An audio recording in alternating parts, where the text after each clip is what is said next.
Mr. Trump, do you have a red line with North Korea? Would you consider military action, and how far would you let them go? We have tremendous has been just sucked out of our country by China. China says they don't have that good a control over North Korea. They have tremendous control. They have total, absolute control, practically, of North Korea. I would get on with China. Let China solve that problem. They can do it quickly and surgically. That's what we should do with North Korea. That was then candidate Donald Trump during the New Hampshire primary debate, saying that China should take care of North Korea. Back then it was a hypothetical. Now it's a reality. So what's President Trump's position today? His National Security Advisor H.R. McMaster joins me now from Afghanistan. It's good to see you, General McMaster. We will get to your trip in Afghanistan in a moment, but let's talk about North Korea. We know the missile test failed. What can you tell us about that? How long will it take to determine exactly what happened there? Well, thanks, Martha. It's a privilege to be with you. Well, this latest missile test just fits into a pattern of provocative and destabilizing and threatening behavior on the part of the North Korean regime. And I think there's an international consensus now, including the Chinese and the Chinese leadership, that this is a situation that just can't continue. And the president has made clear that he will not accept the United States and its allies and partners in the region being under threat from this hostile regime with nuclear weapons. And so we're working together with our allies and partners and with the Chinese leadership to develop a range of options. And the president has asked the National Security Council to integrate the efforts of the Department of Defense, state, our intelligence agencies, so we can provide options and have them ready for him if this pattern of destabilizing behavior continues, and if the North Korean regime refuses to denuclearize, which is the accepted objective of both the United States and Chinese leadership, as well as our allies in the region. I want to go back to the missile, if I could, for a moment. Apparently, it was a medium-range ballistic missile. But can you talk a little bit about what we saw during the parade in North Korea and the missiles they displayed there? Are they real? Was that an ICBM? Well, I don't know, Martha. I've not been in touch with our intelligence community on that, so I would just defer to our intelligence communities and the Department of Defense on that particular question. Of course, the purpose of that parade is to sort of demonstrate military prowess in a threatening way, and so whether those weapons are real or fake is unclear. I think I saw it on television like you did, Martha. Oh no, you saw it better than I did. I think you were close by, just in South Korea. Yeah, I was a little closer than you were. Let's go back to what you were saying before. And today, a White House foreign policy advisor briefed reporters on Vice President Pence's flight to Seoul and said, had North Korea tested a nuclear weapon, other actions would have been taken by the U.S. You hinted at some of that. What would have happened? What was he talking about? Well, the president's made very clear that he is not in the business of announcing in advance exactly what he's going to do in any particular situation. And I think what you saw last week with the president's decisive response to the Assad regime's mass murder of innocent people, including children with chemical weapons, that this national security team is capable of rapidly responding to those sorts of crises or incidents and events and providing the president with options. And our president is clearly comfortable making tough decisions and responding. But the military option's still on the table? Oh, all options are on the table, undergoing refinement and further development. And how close do you think North Korea is to having a nuclear weapon capable of reaching the United States? Well, you know, estimates in these sorts of things vary widely. What is clear, as long as their behavior continues, as long as they continue missile development, even though this was a failed missile, they get better and they learn lessons. And so what's critical is for them to stop this destabilizing behavior, stop the development of these weapons, and denuclearize. And that is in the best interest of everyone in the region. And ultimately, it's in the best interest of the North Korean people as well. North Korea's vice foreign minister said Friday that the Trump administration is more vicious and more aggressive than the Obama administration, saying that Trump's aggressive tweets were making trouble. Does the aggressive language increase the likelihood of conflict?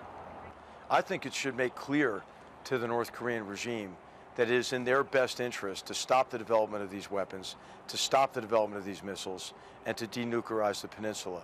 And so I think while it's unclear, and we do not want to telegraph in any way how we'll respond to certain incidents, it's clear that the president is determined not to allow this kind of capability to threaten the United States.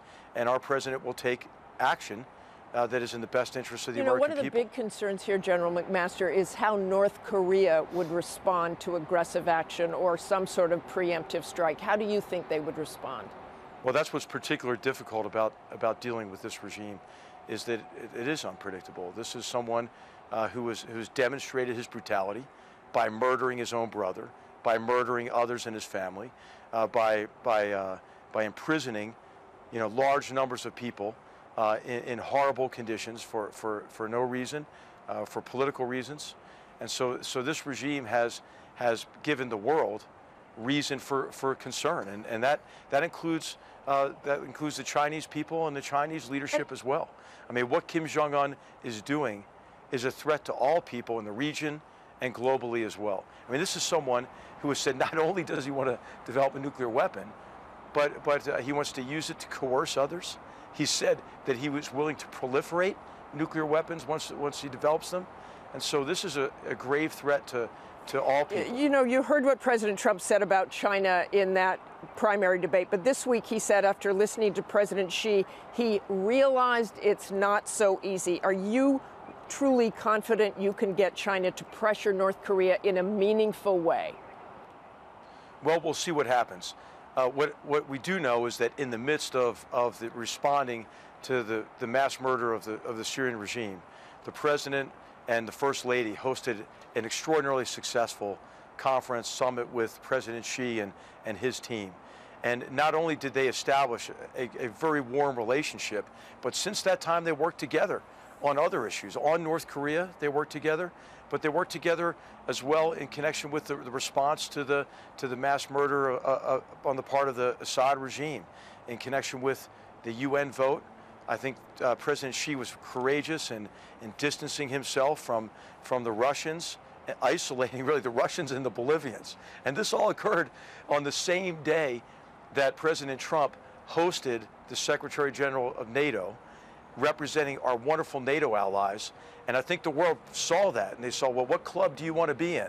The Russian-Bolivian club, or in the club with the United States, working together on our mutual interests and the interest of peace, security, and I think it was just a great week for the United States, and thanks mainly to our president's leadership. You sound very confident. President Trump, of course, sounds very confident. But one final question on this. Every president since Bill Clinton has said the U.S. will not tolerate a nuclear-armed North Korea, and North Korea has only grown stronger in their capabilities. So why do you think President Trump will have a different outcome? Well, as you mentioned, this is a problem that has been passed down from multiple administrations. But our president, I think it's really the consensus with the president, our key allies in the region, Japan and South Korea in particular, but also the Chinese leadership, that this problem is coming to a head. And so it's time for us to undertake all actions we can, short of a military option, to try to resolve this peacefully. And so we're going to rely on our allies like we always do, but we're also going to have to rely on Chinese leadership. I mean, North Korea is very vulnerable to pressure from the Chinese. 80% of North Korea's trade comes from China. All of their energy requirements are fulfilled by China. So in the coming weeks, months, I think there's a great opportunity for all of us who are really under the threat now of this unpredictable regime, to take action short of armed conflict so we can avoid the worst. And I want to turn to Russia and Syria. Secretary of State Rex Tillerson visited this week and said relations were at a low point, but the president tweeted Thursday, things will work out fine between the USA and Russia. There will be lasting peace. What suddenly gives him that confidence? Well, when relations are at the lowest point, there's nowhere to go but up, Martha. So I think the secretary's visit to Russia was perfectly timed. You know, Russia has given support to a murderous regime in Syria that has perpetuated a civil war and a cycle of violence that along with obviously the brutal efforts of and actions of ISIS have brought suffering to so many people, have created a crisis within Syria that has bled over into Iraq, and of course has bled over into neighboring countries and into Europe and so forth. And so Russia's support for that kind of horrible regime that is a party to that kind of a conflict is something that has to be drawn into question, as well as Russia's subversive actions in Europe. And so I think it's time, though, now to have those tough discussions with Russia, and there's nobody better to do it than our Secretary of State. And then also to find areas of cooperation. Where do our interests align? What can we accomplish together? Well, I mean, that remains to be seen. I don't think so. I think what we're doing now is supporting partner forces in Syria, in certain portions of the country, including the northeastern part of the country along the Euphrates River Valley. It is a matter of time only until ISIS is defeated there. And what's going to be really critical, though, is what forces can then establish enduring security in those regions that have legitimacy with the population, that are representative of the population, that can set conditions for reconstruction to begin. Martha, the cities of the Sunni Arab world in that region are in rubble. And so in a very successful conference in Washington 2 weeks ago, the United States State Department organized a bunch of donors and like-minded allies as part of this coalition to pledge money for reconstruction.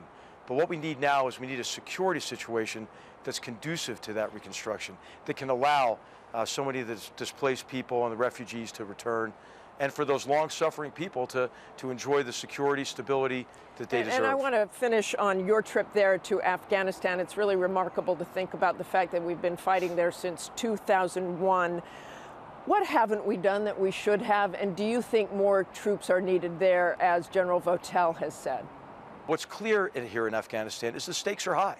I mean, this is really the modern-day frontier between barbarism and civilization. And so with those high stakes in mind, recognizing that the Taliban groups that we're fighting here, that the ISIS groups that we, alongside really the Afghan forces, are really fighting, and we're just enabling them in the eastern part of the country, are a threat to all civilized peoples. And so the president has asked for a range of options, and we'll give him those options, and we'll be prepared to execute whatever decision he makes. Okay, we're going to have to leave it there. General McMaster, it was great talking to you. Thank you.